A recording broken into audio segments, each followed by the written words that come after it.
Hello, welcome. I wanted to talk a little bit about the 4 stages that a typical SaaS software company goes through after they get started, after they get off the ground. I've identified this after working with many companies in the last 10 years, that they sort of go through these 4 stages of growth when it comes to marketing, when it comes to how they implement the marketing capability and how marketing can drive their growth exponentially over time. So let's walk through those 4 stages. There is basically a segmentation that I'm doing that's mostly related to the marketing outcomes, marketing KPIs. And it starts with what I call the pre-money stage. You don't have funding, you don't really have any resources to build a marketing function, but you are making marketing decisions. You're basically, you don't have a team, so there is really there's no marketing team member, right? It's you, the founder, the CEO, the owner.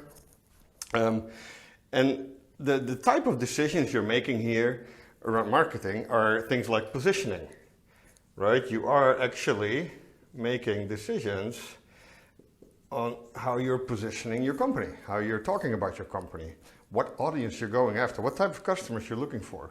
The type of marketing execution you do, you may work on, hey, do I need an online presence? Do I have to have a website? Do I capture people's interest early when I'm just getting started? I probably want to get a few customers at some point, right? So I am going to collect contacts. I'm going to grab people either through a business card. I'm going to get them, I meet them at an event. I'm going to get them on my website. If I build a website, I will probably get people that sign up to learn more.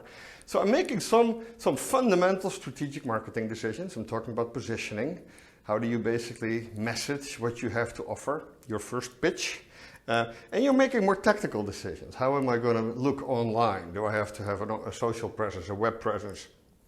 And how do I capture the people that show interest in my product that could become my first customer? So you're making some tactical decisions there.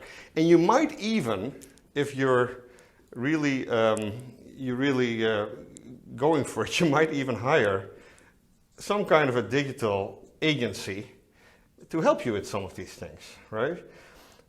So you have by no means a marketing team. You don't have a CMO or a marketing director, but you're making these marketing decisions. Okay, so that's phase 1. Stage 2, you got some money. You got a serious seed round, or you got Series A money. What do you do there? You need to get your marketing function built. So now your team is going to be somewhere between, it's probably smaller than 5 people, but it might be 1, might be 2. This might be the first intern you hire, right? Or the first college graduate that starts with your marketing. The type of things you do here, I like to talk about them in the context of KPIs. What do you really want to achieve? This is what I would call the start phase. You're getting started with marketing. But what I found is that 80% of all B2B SaaS companies basically need the same marketing foundation. So that first year when you get going, call this the start phase, is very easy to predict from what do you need, where do you start, what do you need to complete perspective. And in my methodology, we use a lot of templates in this stage. And you can see that maybe in some of the other videos that we have things like Trello boards that exactly lay out what do you need to do in what sequence. If anything, this stage is all about checking a certain amount of boxes in a certain order. Like you need to have some form of data collection. You need to understand what your funnel is going to look like. So you need some kind of metrics, KPIs, data collection. You need to set that up before you do any form of demand gen. Because you cannot do demand gen. You can't do content marketing, you can't do funnel optimization, you can't really do paid search marketing unless you can actually measure it, right? And then of course you're going to optimize to make all these things go faster and bigger. What are the KPIs that we typically look at in this sort of start phase? The typical KPI for me is you have to get to what's called product market fit, PMF, product market fit. In the initial sort of stage of your company, you have reached probably at some point what's called MVP, a minimum viable product.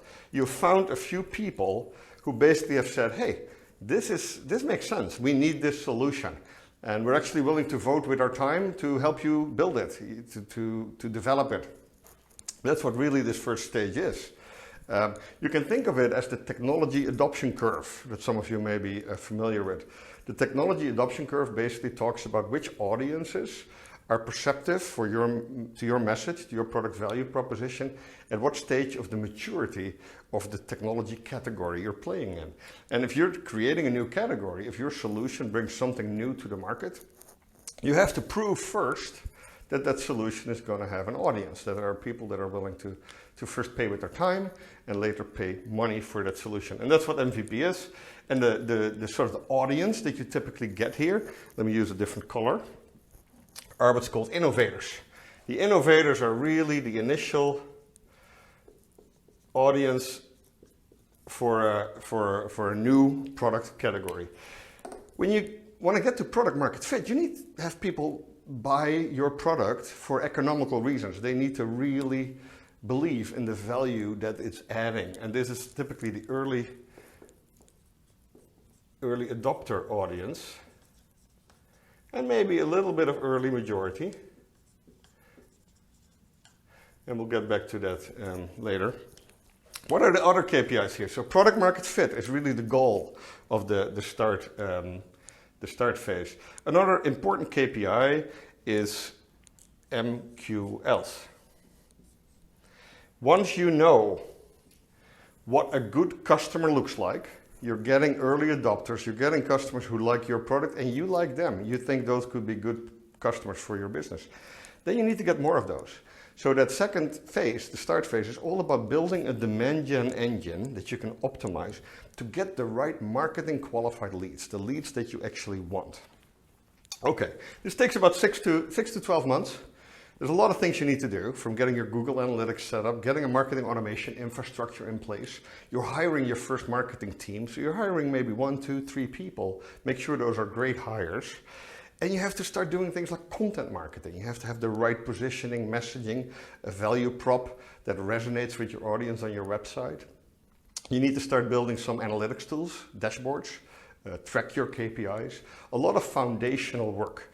And in our approach, the Trello boards and the templates that we use here, make sure you do those things not only in the right sequence, but also that you don't forget anything, right? When you trademark registration, right? You might at some point here have decided, you know exactly what name your company is. You've did that over here. Maybe you've registered a domain name for your website. Make sure you have all these other boxes checked. Is the trademark registered for both your logo, for the name, for the ways you use that name? So there's some check boxes going on here, but also doing certain things in the right sequence. That's really what all this start phase is about. In our approach, there's one other really important thing that I found to be really the difference between success and failure for a lot of the marketing functions in this stage of maturity. And that is realizing that the type of team you're building here is relatively inexperienced. Marketing is a broad field. There are about 40 different sub-disciplines in marketing, from design to messaging and copywriting, to optimizing a digital funnel, to buying search ads, to working with agencies who help you organize an event, positioning, strategy, market research. So the chance that the people that you're hiring here, especially because they cannot be too expensive, the chance that they have a broad experience across all those different sub-functions of marketing is small, right? It's a low probability. So the approach here is to make sure that the people that you get on your team get great guidance, great coaching, education to do these things early and do them well. And so you don't lose too much speed. Speed is crucial at this phase of your software company, right? You may have gotten money with a certain expectation, right? If you raise Series A funding, it's really meant to get you to Series B, right? And to get there fast, to be able to show results like lead flow, you have to have a real demand gen engine that's optimized. It starts to show the ability to scale, and you need to prove product market fit. That gets us to the third stage, which I like to call scale. And scale is all about building on this foundation and now driving exponential growth. Exponential growth to allow you to hit what's called ARR, exponential growth, also sometimes called, let me grab a different color here, T2D3. T2D3 is an acronym that was coined by some investors when they sort of saw that there are companies, and not many by the way, companies like Zendesk and Marketo, that were able to hit $100 million within 5 years. And the only way to do that, this color is a little vague here, the only way to do that is if you can triple your ARR, your annual recurring revenue, twice in a row, and then double it 3 times. 3 years in a row. So that's a 5-year period, and that gets you to 100 million. Is every startup or every software company going to hit that expectation? No. But it is something that your investors may ask you for, right? They expect exponential growth of your annual recurring revenue.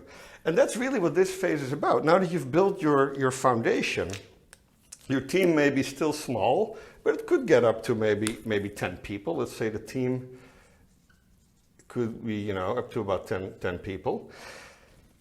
They need to do this. How do you do that from a marketing perspective? The only way, in my experience, to drive exponential growth of your recurring revenue through the marketing function is if you do a few things at the same time. You have to reduce churn, reduction of churn of customers, right? Customers need to stay.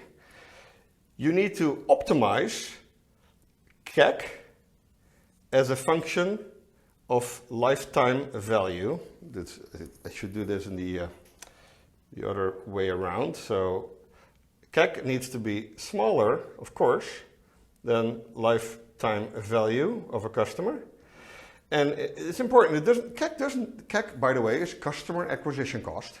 So the customer acquisition cost, the cost of getting a new customer, both marketing and sales cost combined, needs to be lower than your lifetime value. And this doesn't necessarily have to be low, your CAC, but it has to be as low as possible to optimize the biggest lifetime value of a customer. Your CAC could go up as long as the customer value that you get by expending that customer acquisition cost goes up even faster, right? So when you, for example, go up to enterprise segments with your marketing, the CAC will probably increase, but if the value of a customer goes up 10x, then that might be a good reason to do that. So there's 2 things here, churn reduction, CAC optimization, and then the last one, it is basically it's called ARPU expansion, the growth of your average revenue per unit. And that could be a customer, the average revenue per customer, average revenue per user, average revenue per device, if that's the way you price your SaaS product. But your ARPU needs to go up. It's called ARPU expansion. And this could be called average order value, average revenue per customer. There are multiple acronyms. But you need to do all these 3 things. Reduce churn, optimize customer acquisition cost, and increase ARPU. And what I found is that most marketing teams, when you get to this stage of growth, have a hard time doing all those 3 things at the same time. They're very different from a marketing perspective. Let's walk through what these really mean. Churn reduction means you invest in things like onboarding, education, helping your customers get the most value out of your product or your service. This sometimes includes investing in something like a customer success team. But it could also be without investing in people. It could be about a real good automation of the onboarding experience, great education, great content that helps your customers use your product.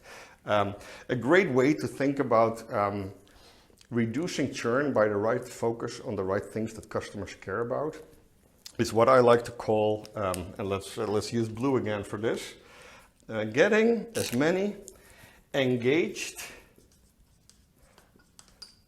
advocates as possible. And what is an engaged advocate? Let's see. An engaged advocate is someone who uses your product. They have to use it to be able to accrue the value, right? They need to like it. When they use it, they need to like it. And you can measure usage, of course, by seeing how many people actually call your customer success team, support team. But ideally, if you have a SaaS service, you can actually measure with some kind of telemetry how many customers actually log in, how many customers use your product. You have to like it. You can use things like NPS for that, right? Net Promoter Score.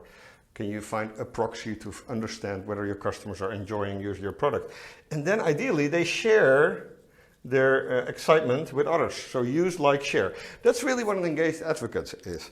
And so from a marketing perspective, to drive down churn, these are sort of the things you have to do. Optimizing CAC over LTV. CAC has to be optimized by looking at all the different marketing channels that you're using to drive demand. So you started to do demand gen in phase 2. Now you need to start optimizing your multiple channels, whether it's organic search growth, search engine marketing, events that you may be doing. Maybe you're buying leads from lead aggregators like Capterra and Software Advice. So this is all about optimizing the right channel, the right marketing channel, and what the cost of using that channel are, versus the outcome, the type of customers that you get, the average conversion rate, and of course the average order value that you get from those customers. So this is all about optimization and funnel discipline. And what is ARPU expansion about? That gets more back to the core of product marketing. How do you think about product pricing and positioning? How do you go after certain parts of the market with the right price? How do you turn that into upsell and cross-sell opportunities? So the type of marketing here, as you can see, is very multidisciplinary. You need multiple types of marketing expertise, leadership in your team to drive that scale and get to exponential ARR growth. What's the final stage? So let's say you've had a few years of success of hockey stick growth, of exponential growth. At some point, that growth is going to slow down. It's going to top off. And when your growth is slowing down and it falls under a magical number called 40%, if your annual growth rate, your CAGR, falls under 40%, what investors expect you to do, if you want to at some point here think about private equity money, here this is sort of Series A, Series B, C, this is really the land of private equity or maybe even an IPO. And if you're interested in that, you will have to adhere to what's called the rule of 40, the 40% rule. And what that means is that when your growth slows down and falls under 40% per year, you have to make up for that with profitability margin. So let's say your growth has fallen to 30%, now you have to be 10% profitable for a private equity firm, for example, to really think of you as a great company that they would be interested in. So what does that mean? So let's call this profit. So we go from starting the marketing function, scaling it, and now making it profitable. What is sort of tricky about exponential growth is that you may have grown by signing up the wrong customers, right? So the most important KPI here, and by the way, the team here typically gets a little bigger, let's say 10 plus. The most important KPI here is what's called cost to service. CTS, cost to service. Now you're going from just a focus on customer acquisition cost and getting as many customers, good customers, as cheap as possible. You're going to figure out, how do I get the right customers that are not too expensive to service over time? Cost to service includes more than just sales and marketing costs. This includes things like, what does it cost to run my service for this customer? What is the cost of my infrastructure? the cost of the data that I store for these customers, but often most importantly, the cost of the people, the professional services that are required to keep these customers happy and using the product. Things like the customer success team. What I sometimes find is that we overextend ourselves as a SaaS company, investing a lot in customer success in this sort of stage. And at some point you have to be careful, because when the cost of getting a customer, let's say you have a long sales cycle, which would impact your CAC, the cost of your sales team, and the cost of keeping them, the cost of your customer success team, when those costs go up significantly because there are a lot of people involved, let's say there's a 3-month time period that you onboard your customers and they have 4 or 5 calls with your customer success team. If you turn that into direct cost of servicing that customer, that can get very costly. So this cost to service is critical to, again, make sure it is under your lifetime value, because now you need to really connect these two to build a really profitable company. Right, and finally, an important KPI here becomes that your pitch, the way you talk about your company with potential investors, needs to be updated. The story has really changed now. You have basically gone from a startup that's trying to capture a new market, right? Getting to product market fit, scale that market, figure out how to basically go after the right customers with the right marketing message, with the right value proposition. Now you have to turn that into a sustainable business that's profitable, that generates cash. Maybe EBITDA is the other important metric here that you can start to care about. And the type of audience here, let's grab that blue marker again, not a lot of room here. This really now becomes more of the late majority of the market when you think of adoption. So we went from innovators who vote with their time, early adopter, early majority audiences that vote for economical reasons. They buy your product because they think there's a benefit for them. The innovators are not really interested in benefits necessarily. They want to be part of the journey. They want to help you create the product. A very different type of marketing to reach those people. So these people have bought your product because they think there's value, right? And now you have to go after the later stages of market adoption, the late majority, which really is about getting after specific verticals, specific industry segments. Maybe you want to explore international expansion, right? So the marketing also here is very different in that sense. Building a marketing function that understands how to go for SMB, small, medium business market versus enterprise. Maybe there's an international audience that's a little different. You go after certain verticals. Going after certain verticals or industries may require changes to your product. It may require a very specific content marketing strategy to have messaging and content that's relevant for a specific industry. So that's really what the profit stage is about. So now let's wrap up by talking a little bit about how that then impacts the CMO, the Chief Marketing Officer, who's in charge of this sort of these different stages of growth. Let's see if we can clean these out here. So when you are in this late stage, you need a CMO. You need a full-time person really managing a team that's getting larger with all the attention they have. This CMO can still be a consultant, and that's what we do, because the changes that you have in needs are still going to be profound here. Maybe 1 year you're really building an enterprise marketing capability, you're expanding international, and another year you may have to do some kind of a pivot because your product has gotten to a certain maturity state where it really has to position differently. So the changing needs in CMO might still require you to work with interim CMOs like myself, but typically this is a full-time engagement. For these, we have basically built a model where your CMO can be what's called a CMO as a service. And what we mean by that is that you have to have, I call it a full-time CMO. This CMO has to be accountable for your team's results and managing your team, your marketing function, 7 days a week, 24/7. But the type of skill set you need, the type of experience, is a very experienced CMO that you probably cannot afford yet. You cannot, when you're here, you cannot afford a $400,000 or $500,000, a CMO, which is, by the way, typically when you really price the cost of finding the right person, search fees, onboarding, maybe a severance package if it doesn't work out, which, by the way, CMOs, they have a relatively short tenure, especially with SaaS startups. So the costs here are really high if you find someone full-time. And what we do, what Chief Outsiders does, is basically work with you in a shared service model. So our CMOs would maybe do 2 companies at a time, right? And only one of these companies we would be starting with, but another company would be a little more in already mature mode.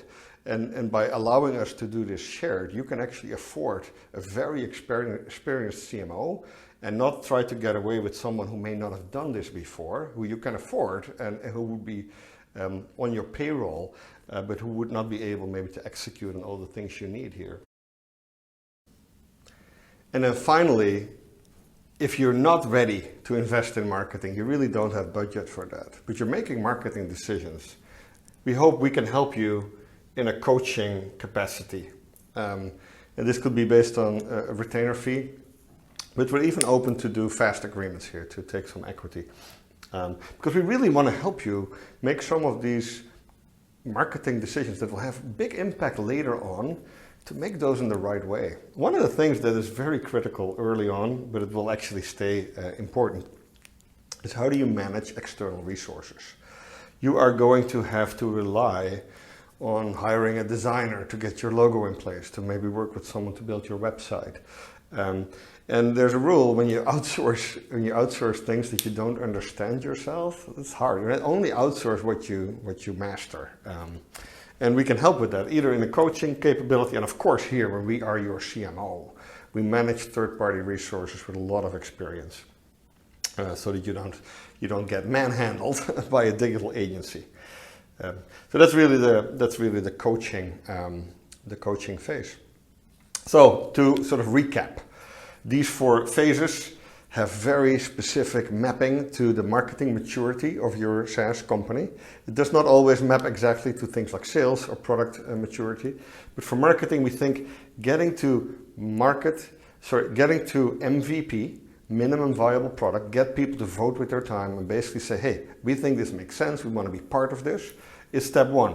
Getting some kind of online presence there and starting to capture the interest from people, like getting their contacts, get your first few customers. Then you have to get to product market fit. You have to get to product market fit before you start pouring gasoline into your demand gen engine. You cannot scale demand gen in a sustainable way unless you actually have hit product market fit. So those 2 go hand in hand. Once you build your marketing foundation, you have a small team in place, you have marketing infrastructure, your demand is starting to flow, you're getting marketing qualified leads, then we're going to scale it, right? We're going to work on all these things in parallel, reducing your churn, optimizing your customer acquisition cost, getting your ARPU, the revenue per customer up. This sometimes is also called negative churn. When you combine customer churn and ARPU expansion, you basically get negative revenue churn, which means your churn is negative because your revenue still grows over time, because you're losing customers gets compensated by the customers you keep growing faster. And then finally, you need to get profitable in a sustainable way. For you to become a really successful company and drive a lot of EBITDA, you have to really hit the rule of 40, and that's sort of the last stage of our model. Thank you for listening. We hope to work together. Feel free to fill out the contact form on our website or just email us. We'd love to do a free consult to talk with you about your situation, where you are stuck, if you are stuck, where you see potential to grow faster, to drive more growth. We'd love to help you with that.